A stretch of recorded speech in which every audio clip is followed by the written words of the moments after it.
Hey everybody, welcome back to World History. Hopefully you all had a wonderful winter break. And without further ado, it is time to dive back into the ever-changing realm of history.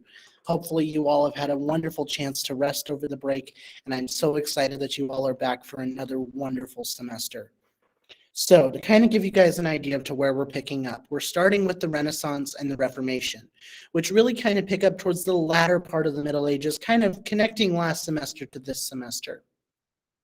Now, for those of you that may be new to our class, in here we utilize fill-in-the-blank notes that look like this. This is literally what your notes look like this unit.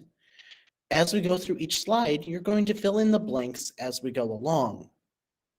Now, you have the option. You can either do this on paper, which there are paper copies available, or you can do this online. It's up to you. I don't care which you do.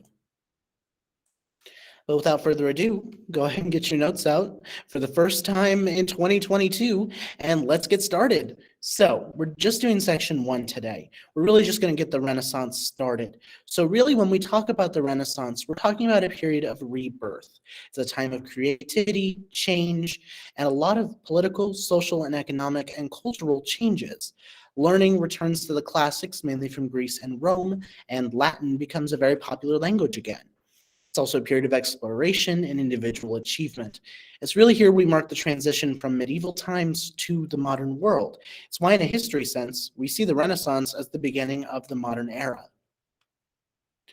Now, one of the biggest things to come out of that is humanism. Now, this is an intellectual movement that focused on education and the classics, namely the humanities, subjects such as grammar, rhetoric, poetry, and history. Now, these are the classics of Greece and Rome specifically. Now, Christians would take this a step further and also use it as a way to differentiate between worldly and religious studies. Now, one of the most famous people we could talk about is Petrarch from Florence in Italy. Now, he was a Renaissance humanist, poet, and scholar, and maintained one of the largest libraries of Greek and Roman works in Italy, and actually had among the most well-preserved copies of some pieces of literature that we had thought had been lost previously. So, wouldn't be history without some geography. So, a little bit about Italy. It was a crossroads of trade, mainly for banking, manufacturing, and merchants. Now, again, remember, we talked a lot about this last semester. It's the center of the classical world, namely because it was the former Roman Empire, especially with things like architecture and the rise of Catholicism and its religious themes. A lot of what we talk about in terms of Renaissance culture began in Italy and then spread through something known as cultural diffusion. Remember, we talked about that all the way at the beginning of last semester. Cultural diffusion is the general spread of culture over time. Now, cities, each were controlled by wealthy and powerful merchant families. For our purposes for the Renaissance, we're primarily going to focus on the city of Florence, which is the birthplace of the Italian Renaissance. Here's another view of it today.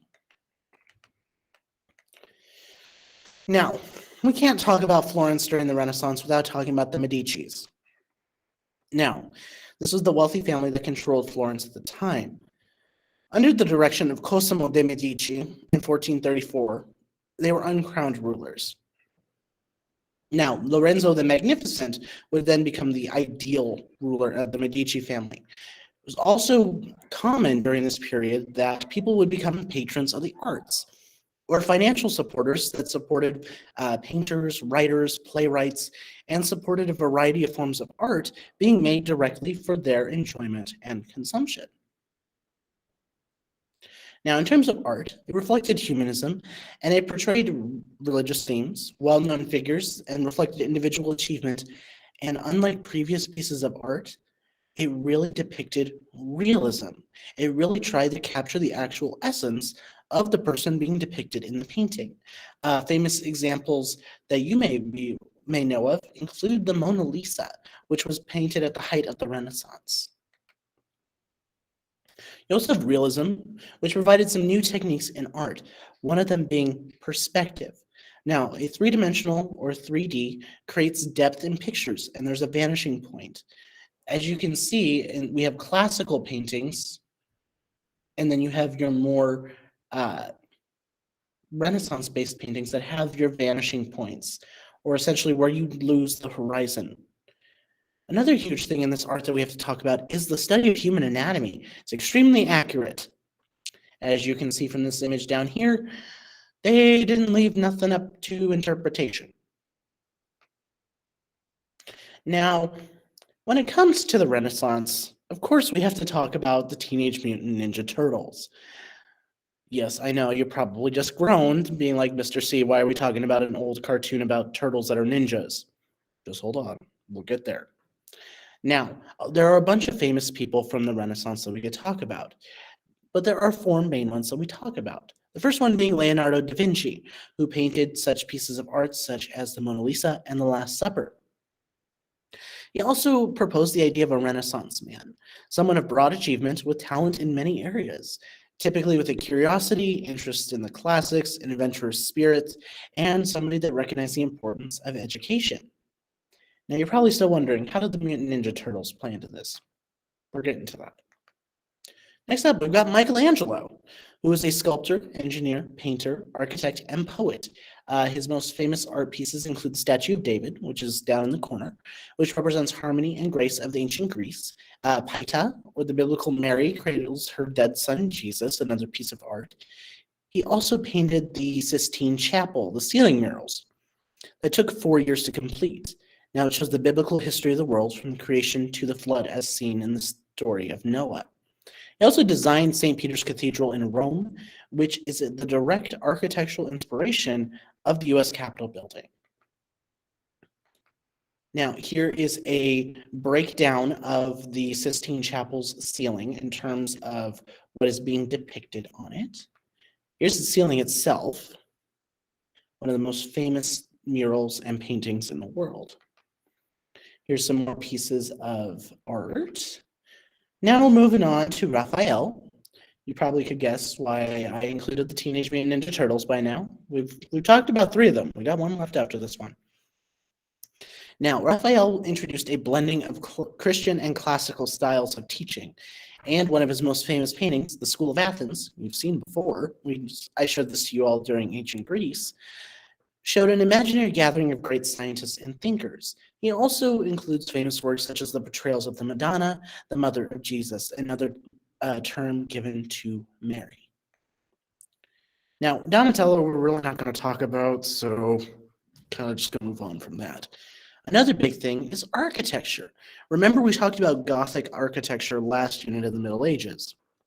The Renaissance sees that being rejected and adopting things like columns and arches and domes, more classical styles of architecture, as you can see from these images here. Now, kind of just comparing and contrasting the art of the 2 ages, from the Middle Ages and the Renaissance. Now, both were still religious for the most part in their creation. But in the Middle Ages, the church was the one paying for the art, whereas in the Renaissance, it was being paid for by an individual or a family. Figures in the Middle Ages typically were long, stiff, more unnatural, represented more geometric patterns, and showed little to no emotion. While Renaissance art was more rounded and realistic, and there was a lot of emotion behind it, whether that being joy or the pain displayed on the faces of those depicted in the art. So a little bit more, and we'll keep going into this. So some more background on Middle Age art. Now, they were very much solid or patterned. Their scenes appeared flat, and there was no clear light source. With the introduction of realism and perspective and depth, Renaissance art now looks extremely different. It's more natural. There's that depth of perspective. There's also light and shadow that make it look more real. Now, in terms of architecture, the Middle Ages, again, was more of a Gothic style. Churches were shaped like the cross, and homes were simple squares. Very simple construction and design. During the Renaissance, architecture hugged the earth, meaning they didn't adjust the ground to match where the building was being built. They just made the building match the ground itself. They also increased the uses of things like arches, columns, and domes. Churches became more circular or squared, and homes began to become a lot bigger and have their own courtyards as well. Here's some more examples of art. Now, just as much as we can talk about art, we also should talk about writing. Now, there was a main focus on the humanities, mainly philosophy and scholarship. And there was a number of books being published called guidebooks, or essentially how to achieve success in the Renaissance world for dummies, if you will. Now, Baldassare Castiglione wrote the Book of the Courtier, which describes the manners, skills, learning, and virtues a member of the court should have.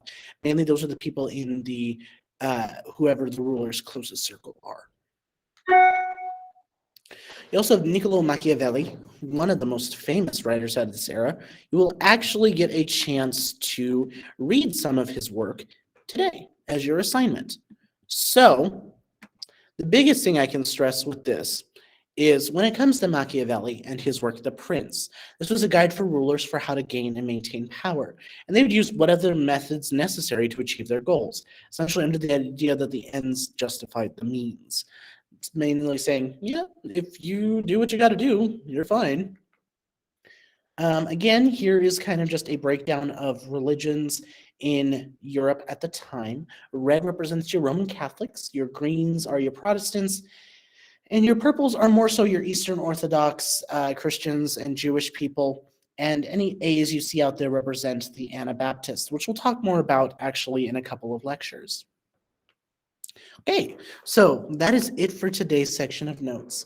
What you're going to do now is on Classroom, you're going to access the Machiavelli reading and questions. I believe there's a page or two you have to read and 3 questions you're going to answer. Make sure you have that submitted on Google Classroom before next class. Again, I am so happy to have you guys back, and I'm so excited to see where our journey takes us this semester. Bye, everyone.